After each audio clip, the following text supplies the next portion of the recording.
conference this week is a continuation of our studies of the 8 limbs of Ashtanga. We have been focusing on the 3rd limb, Asana, the vehicle that gives us all the other gifts of the practice. And so we began looking at Sthira Sukham, the yin and the yang, the strength and the lightness.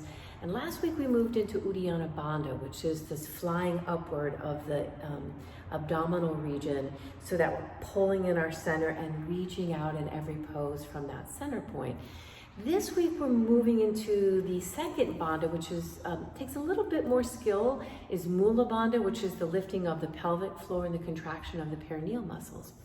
I hope you have time to watch the entire conference because I read quite a bit from this book, Mula Bandha, The Master Key, a book I've had in my library for over 20 years. It was written in the 1970s and is filled with facts about the plethora of benefits of engaging your locks during your yoga practice. And so I read the specifics about Uddiyana Bandha and how that ignites the sympathetic nervous system, while Mula Bandha ignites the parasympathetic. And I think you'll be surprised at the different benefits and the different systems that we are setting and refining through the use of the bandhas, including not just our energetic health, but also our mental health. And this book does a great job at explaining that.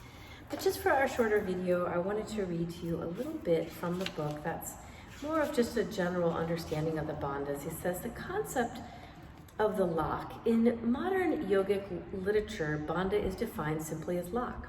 However, the true meaning of bandha is essentially paradoxical, for it is said that by locking and contracting certain muscles on a physical level, a subtle process of unlocking goes on simultaneously on a mental and pranic levels. And I skip forward a little bit to share with you this analogy. A useful analogy to aid our understanding of bandhas is to liken them with the locking, stopping, obstructing, and redirecting power of a dam wall.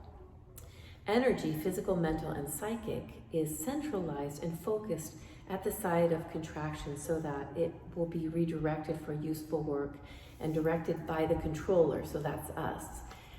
These areas are infused with fresh vital force capable of checking imbalances in the bodies and different systems.